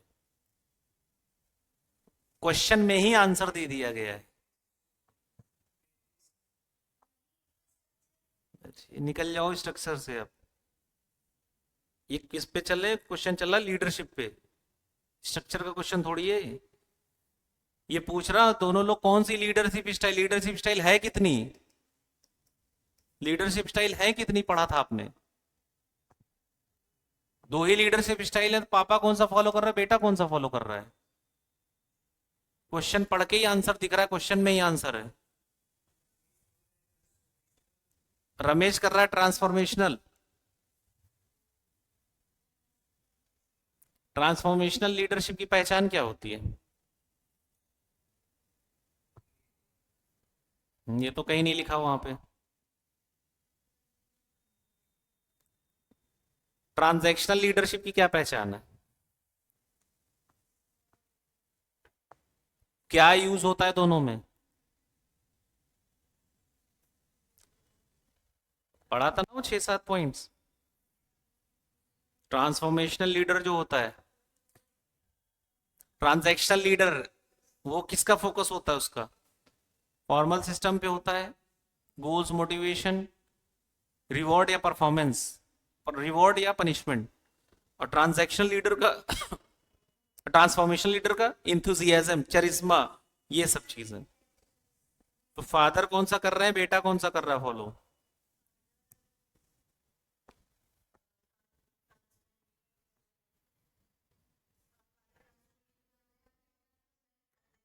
बेटा ट्रांजैक्शनल कर रहा है ना। पढ़ो क्वेश्चन में क्या लिखा हुआ है। रमेश यूज कर रहे हैं अथॉरिटी, वो कह रहे हैं फॉर्मल सिस्टम चाहिए मुझे। कैसे कर रहे हैं ट्रांसफॉर्मेशन, वही तो पूछना चाह रहा हूं। फादर है कौन इसमें। हाँ रमेश ट्रांसफॉर्मेशन लीडरशिप, रिवॉर्ड या पनिशमेंट, ये किस में था, ये था लिखा हुआ।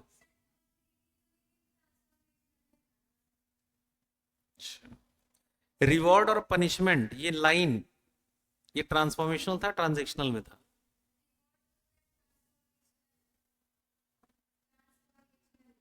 था, पढ़ लो एक बार, एक बार पढ़ लो ट्रांसफॉर्मेशन ट्रांजैक्शनल लीडरशिप, बोला था इसको रिवाइज करके आना, वरना इतनी देर तो सोचने में भी नहीं लगती।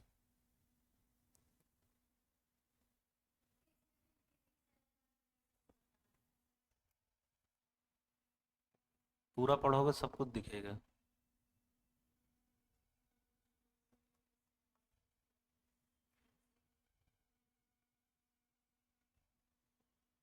पूरा समझ में आ रहा है, पूरा पढ़ लिया।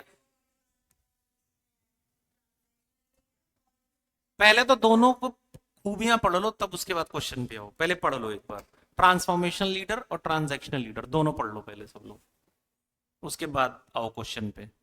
पहले एक बार रिवाइज कर लो, दोनों समझ में आ गया। अब क्वेश्चन पे अप्लाई करो, कोशिश करो अप्लाई करने की।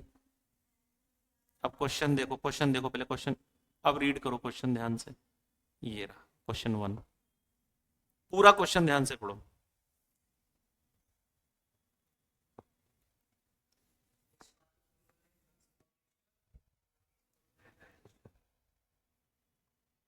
आंसर देखो इंस्टीट्यूट का।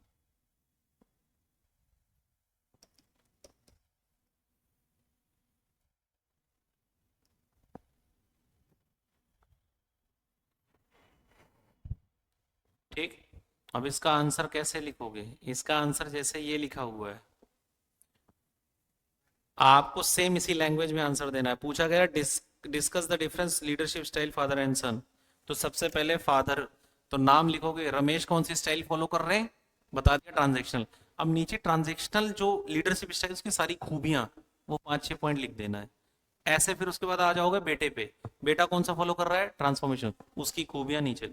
अ ट्रांसफॉर्मेशन लीडर्स या ट्रांसफॉर्मेशन लीडरशिप स्टाइल में हैव ये पॉइंट्स।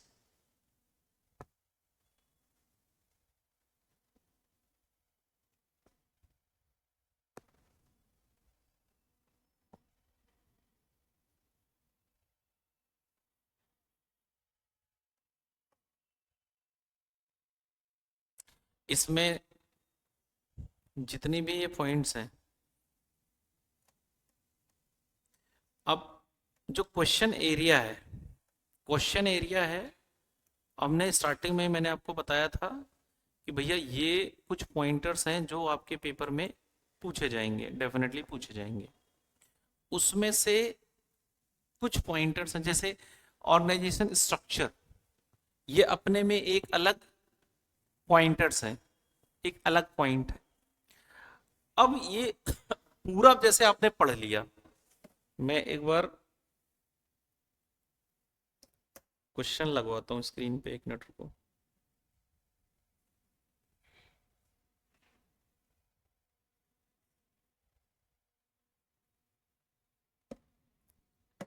अब जैसे मान लो ये क्वेश्चन है,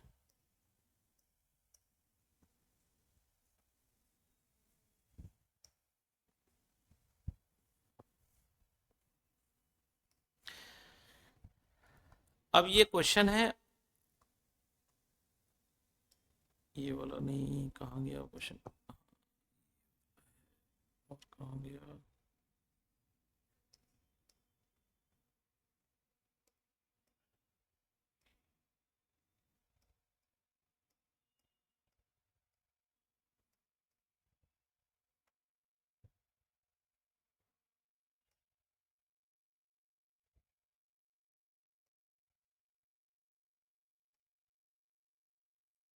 बोला था कहाँ गया क्वेश्चन, इसमें ही है क्या?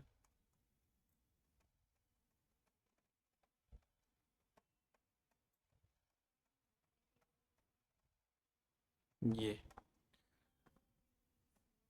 अब एक बार, जैसे ये क्वेश्चन पेपर है, एक बार सब लोग ना पूरी केस स्टडी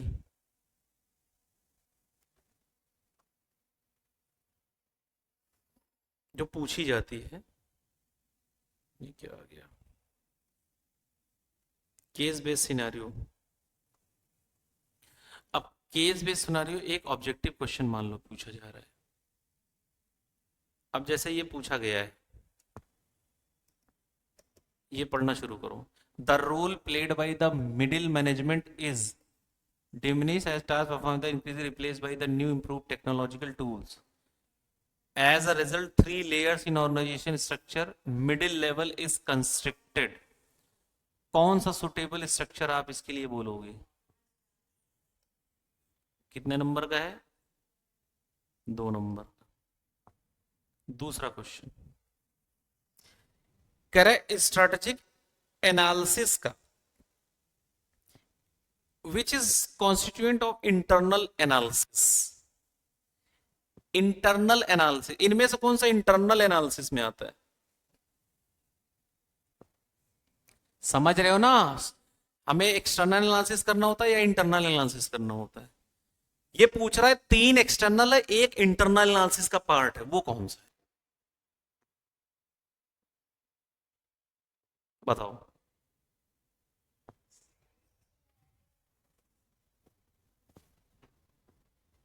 क्यों? सिनेरियो इंटरनल होता है, कॉम्पिटिटर क्या कंपनी के अंदर होता है,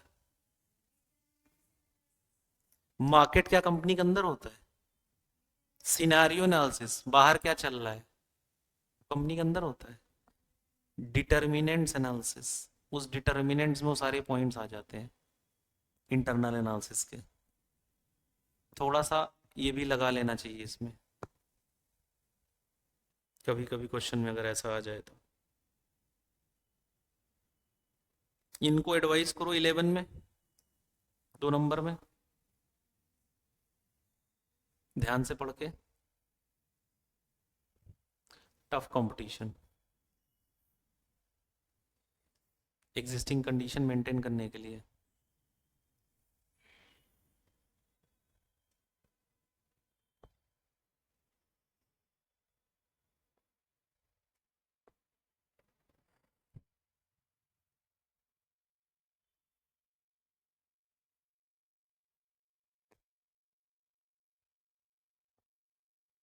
स्टेबिलिटी स्ट्रेटजी के बारे में बोल रहा है, क्या सेट बैठेगा उसमें।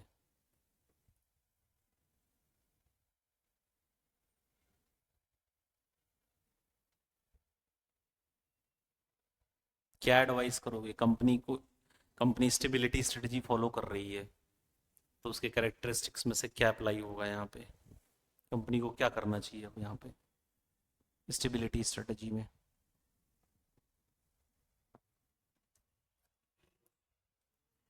क्या कंपनी को नए प्रोडक्ट में ही चला जाना चाहिए, नया प्रोडक्ट निकाल देना चाहिए स्टेबिलिटी में, क्या न्यू चैनल ऐड कर देना चाहिए, परचेज नंबर ऑफ फार्म्स खरीदना शुरू करना चाहिए, एक्सपेंशन में आ जाता है तो। 2 पढ़ो, improve functional efficiency, functional efficiency of its farm equipment to increase productivity, reduce cost of production। हमने क्या पढ़ा, स्टेबिलिटी में कंपनीज करती क्या है, maintain the existing level of business, उसी को मेंटेन करती है, बट इंक्रीमेंटल जो ग्रोथ होती है उससे खुश हो जाती है, कुछ नया एक्सपेंशन वगैरह नहीं करती। इसको पढ़ो और आज इसका आंसर आना चाहिए, ये स्टडी पढ़ना शुरू करो। Primo new logistic is engage in transportation of goods in India. ठीक है, ये कंपनी क्या कर रही है, transportation of goods. It has operational presence across the country,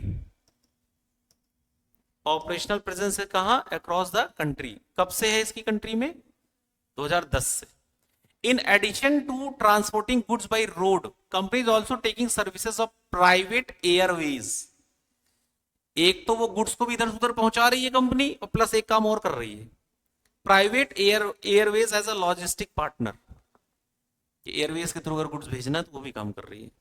however there is a sharp decline business through the airways as sales product have declined sharply. कौन सा business sharply down जा रहा है, एयरवेज पर। Company also want to ascertain the market position of rival companies having similar competitive approach in the market with intent to identify strongest or weakest player in the tough competition landscape। Company analyse कर रही है कि भैया हमारा tough competitor कौन है इस segment Airways वाले में। Once the market position ascertained, company would like to modify strategy to adopt accordingly to the changing। एक बार हमें पता चल जाएगा हमारे कॉम्पिटिटर्स क्या कर रहे हैं तो उसी हिसाब से हम स्ट्रेटजी अडॉप्ट कर लेंगे, उसी हिसाब से स्ट्रेटजी अडॉप्ट कर लेंगे। टेक्नोलॉजी भी means, technology means and ways of transporting goods are also changing। company want to utilize resources capability not only to compete and survive but also grow efficiently। multi-dimensional expansion with new improved transportation marketing seem inevitable। company has strong presence of transporting goods by road and want to collaborate with some other operators expertise के लिए इसका strong presence है transporting goods में। cargo movers limited, it is well known transporter of a goods using state of art of technology in Asia Pacific region। ये कौन है, CMP, एक transporter है गुड्स के, ठीक है, state of art and Asia Pacific region. Banking upon their respective core competence, PNL and CMP would like to develop close collaborative relation, both continue maintain their independent existence। दोनों हाथ मिला रहे हैं। Once collaboration is placed, marketing team of both the companies would like to help the needs of transporting speed agility in line with the basic principle। The team will also focus on best long-term performance marketing system, In view of the same, team is planning to rope in various social media influencers and intend to create a brand image with the customer orientation and spreading a word about its distinctive services to present the competitive advantage. अब आपसे इसी case study से ये 4 question पूछने वाला है. पहला question, अगर आप अपने टफेस्ट कॉम्पिटिटर को जानना चाहते हो, स्ट्रॉन्गेस्ट या वीकेस्ट को, तो कौन सी स्ट्रेटजी लगा दोगे इनमें से? किस मेथड से जान पाओगे? अगर अपने स्ट्रॉन्गेस्ट और वीकेस्ट कॉम्पिटिटर को पहचानना है तो इनमें से एक मेथड लगेगा. कौन सा? 4 में से. कैसे पता चलेगा कि ये हमारा कॉम्पिटिटर है?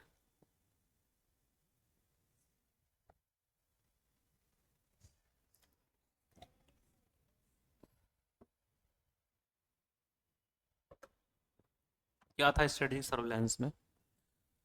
स्ट्रेटेजिक सर्विलांस में सिंपल यही कहा गया था, कंपनी को कहीं से कोई इन्फॉर्मेशन लो, जाके अनफोकस है, वो जाके चेक करती रहेगी, देखती रहेगी. इससे कौन सा कॉम्पिटिटर पता चल जाएगा तुम्हें?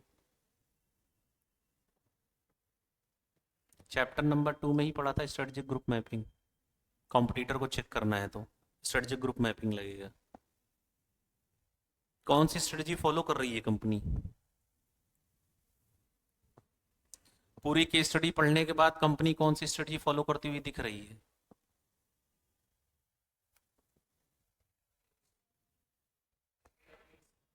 पूरी केस स्टडी में ये जो पीएनएल कंपनी कौन सी स्ट्रेटेजी फॉलो कर रही है? एडेप्टिव, प्रोएक्टिव, रिएक्टिव या ब्लेंड ऑफ प्रोएक्टिव या रिएक्टिव? कुछ चीजों में प्रोएक्टिव कर रही है, कुछ चीजों में रिएक्टिव कर रही है. ब्लेंड ऑफ दोनों यूज कर रही है वो. एक में एडेप्टिव कह रही है कि जानने के बाद हम ये करेंगे, लेकिन उससे पहले ये प्लानिंग भी तो कर रहे हैं हाथ मिलाने के लिए, तो वो तो प्रोएक्टिव कर रही है. दोनों चीजें कर रही है, ये दोनों का मिश्रण. कौन सा इसको क्या बोलेंगे?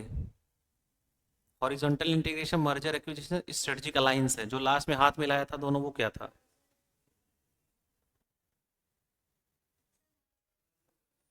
मर्जर होगा ना?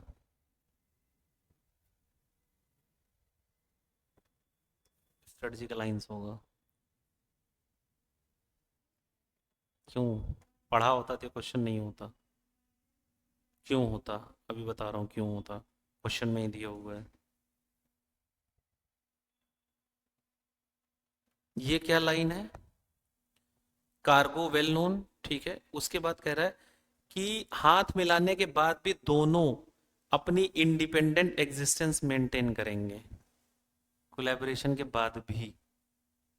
और ये स्ट्रेटजिक अलायंस में लिखा हुआ है, ये line same to same line, कि दोनों अपना अपना काम करते रहेंगे, प्रॉफिट वगैरह जो होगा वो डिवाइड करते रहेंगे.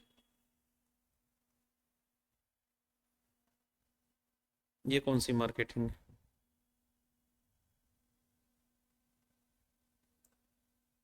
The activity of marketing team will be called. इस कंपनी में कौन सी मार्केटिंग स्ट्रेटजी फॉलो कर रही थी company? Synchro, differential, augmented, enlightened. कौन सी मार्केटिंग स्ट्रेटजी फॉलो कर रही है ये कंपनी?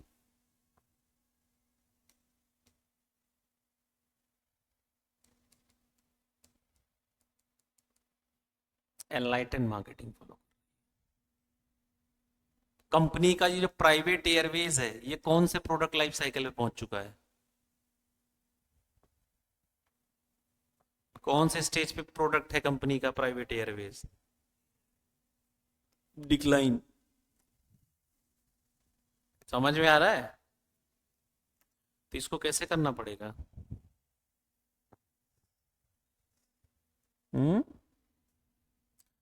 पूरा ध्यान से पढ़ना पड़ेगा, रिवाइज करना पड़ेगा, और केस स्टडी को बहुत ध्यान से पढ़ना पड़ेगा. जो ऐसे ऑब्जेक्टिव्स वाले आते हैं, जब केस स्टडी ध्यान से अगर आपने पढ़ रखा है, क्वेश्चंस देखते ही तुरंत आंसर आ जाएगा आपको. आंसर, और आंसर को इवेलुएट करना सीखें. आंसर आ रहा है फिर भी इवेलुएट करो कि ये ऑप्शन तो हो ही नहीं सकता, इसका मतलब ही अलग है, ये भी नहीं हो सकता, ये दोनों तो हो ही नहीं सकते. अब बचा दो में इवेल्युएशन लगाओ. अगर पढ़ रखा तो 2 मिनट में आंसर आ जाएगा. These are the better techniques objective solve करने की. भाई ऐसा तो तभी तुम ब्लैंक हो पाओगे जब कुछ पढ़ा ही नहीं हो, तब तो तुम्हें 4 ऑब्जेक्टिव के बारे में कुछ पता ही नहीं रहेगा. वरना जो पढ़ा भी होगा ना एक बार, वो ऑब्जेक्टिव देख के ऑब्जेक्टिव के बारे में बता देगा कि ये तो हो ही नहीं सकता, ये 2 पॉइंट्स तो सीधा ही माइनस कर दो, ऐसे एलिमिनेशन लगा देगा, फिर 2 पे फोकस करेगा तो वो आंसर निकाल लेगा कि ये होगा इसमें, मोर अप्रोप्रिएट ये आंसर होगा। समझ में आ रहा है? तो ऐसे आंसर आप पेपर में देना है।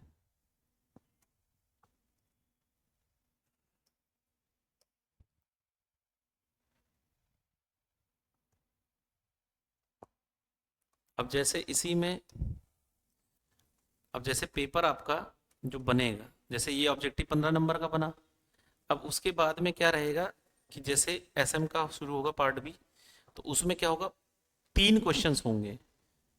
क्वेश्चन नंबर 5 कंपलसरी होगा, एबीसी 3 पोर्शन 5-5 नंबर के तीनों होंगे, ठीक है।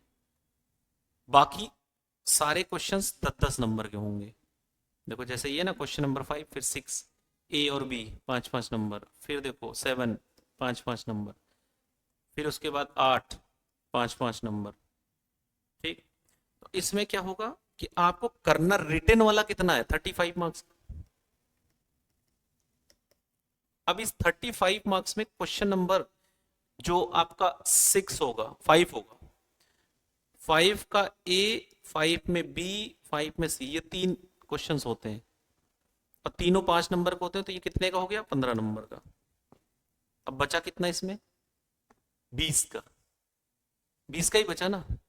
तो अब आपको 2 क्वेश्चन करने होंगे, एक छोड़ना होगा उसमें से, 8 तक है, 5 6 7 8, तो एक हटा दो, 2 ही करना होगा।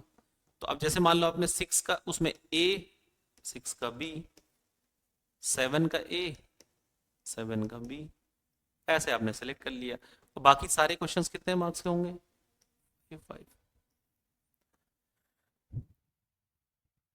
और अगर आपने पढ़ा है तो एग्जैक्ट आंसर भी आ जाएगा सीधा, क्योंकि डायरेक्ट क्वेश्चन आ रहे हैं, देखो आप अभी देख लो, आप सीधा क्वेश्चन, फ्लैट क्वेश्चन, देखो clear cut question, clear cut question, direct question, direct question, direct question, direct question, ये सब क्या है, डायरेक्ट ही क्वेश्चन। और ये फर्स्ट क्वेश्चन, फर्स्ट क्वेश्चन में क्या है, फर्स्ट क्वेश्चन भी इजी, उसमें भी कुछ नहीं है, ध्यान से अगर पढ़ोगे वही आंसर है, बस केस बना के क्वेश्चन देखो, जैसे लिमिटेशंस पूछ लिया, ऐसे ऐसे पूछेगा। तो इस तरह से जब करोगे, रिवाइज करोगे, देखो रिवीजन चाहिए, जैसे मैंने चैप्टर 5 बताया। अब चैप्टर 5 को अगर आप उस तरीके से पढ़ोगे, देखो यहाँ पे डाउट होता है, अब उधर लीडरशिप के दुख को क्वेश्चन में ही लिखा हुआ है, क्वेश्चन में दे रहा है वो कि लीडरशिप में ये दोनों बाप बेटे दोनों ऐसे सोच रहे हैं, क्वेश्चन में ही दिया हुआ है। वो 2 लाइन से क्वेश्चन का आंसर बन जाता है, 2 लाइन से ही पता चल गया देखते ही पहली बार में कि ये वो फॉलो कर रहा है, ये बेटा ये कर रहा है। लेकिन ये कब क्लिक होगा माइंड में, जब पागलों की तरह पढ़ोगे, तब उड़ोगे बादलों की तरह, क्योंकि सक्सेस मांगने से नहीं मिलती है, जागने से मिलती है, तभी तो मिलेगा। मजा क्या उस जिंदगी का जिसमें क्वेश्चन देखने के बाद सोचना पड़ जाए, धिक्कार है ऐसी जिंदगी पे। असली योद्धा क्या होता है कि क्वेश्चन आया, यहां खुल गया था, खट खट खट खट खट एक्टिवेट हो गई, सेंसस एक्टिवेट हो गए, 6 पॉइंट थे इसमें, खट खट खट खत्म। ये प्रिपरेशन बोलते हैं इसको, बाकी तो 80% वाले हैं, सॉरी 85% वाले हैं। 15% की पहचान यही होती होगी ना। और 15% में अगर आपको नंबर्स में आना है, 1% में, तो फिर दूसरी स्ट्रेटेजी, कि जैसे कोई बोले आपसे आवर क्लास के बारे में जानते हो, आर क्लास स्ट्रक्चर के बारे में जानते हो, सुनो पॉइंट्स 1 2 3 4 5 6 7 8, खत्म कहानी, बात निकलो। अगर उसने क्वेश्चन पूछा और तुम्हारा रिएक्शन टाइम 1 मिनट से ज्यादा चला गया, तो फिर समझो तुम तैयारी नहीं कर रहे हो, तुम फॉर्मेलिटी कर रहे हो। तैयारी कहते हैं क्वेश्चन आधा हो अभी, उसके बाद उसको रोक दो, रुको आंसर सुनो। जैसे तुम ट्रांसफॉर्मेशनल लीडरशिप के बारे में तुम जानते हो, बस रुको, शुरू। इसका बोलते हैं तैयारी, जो सामने वाले के शिकन आ जाए चेहरे पे। ये कब आएगा, अब मैं 100 बार बोल रहा हूँ, आखिरी बार फिर से बोल रहा हूँ, इस चैप्टर में यही बनाता है रैंक होल्डर। पढ़ने वाला रैंक होल्डर नहीं बनता, जो बार बार रिवाइज करता है वो रैंक होल्डर बनता है। जैसे तुम्हें आज खाना खाना, तुम प्रण ले लो कि जब तक ये टॉपिक तैयार नहीं हो, मैं खाना ही नहीं खाऊंगा आज। नहीं याद हुआ तो बस भूखा ही सोना पड़ेगा आज। Self punishment is the best punishment. ये ऐसे कर लो तो ये बुक कौन सी बड़ी चीज हो गई, ये सिलेबस बहुत छोटी चीज है। मतलब मुझे तो काम करने वाले बंदे मिल जाए ना, मैं उनको परमाणु बना दूं खुद में, चलता फिरता परमाणु। बस काम करने वाला बंदा चाहिए, एक्सक्यूजेस बनने वाला नहीं। क्योंकि उसको पता है मेरी लाइफ बनेगी तो दुनिया साथ है, वरना कहेंगे मैं तुझे पहचानता नहीं। हम्म।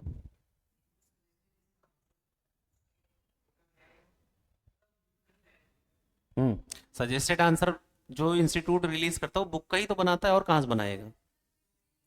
Suggested answer is not a real answer, suggested answer institute कहता है वो मॉडल आंसर है, नॉट एग्जैक्ट आंसर, वो मॉडल आंसर इंस्टीट्यूट बोला, पहले बोल चुका है वो, ये मॉडल आंसर होता है। इंस्पायर हो गए इंस्टीट्यूट से, अब लिखो अपने हिसाब से।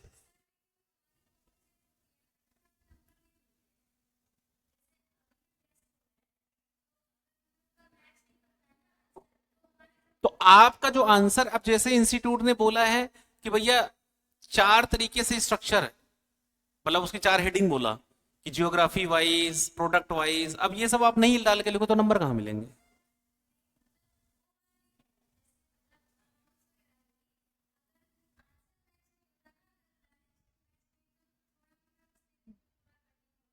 ये हो जाता है, अलग अलग होता है इंस्टीट्यूट की, सेगमेंट होता है कहाँ कट रहा है कैसे कट रहा है, बाकी स्टेप वाइज मार्किंग होती है हर जगह।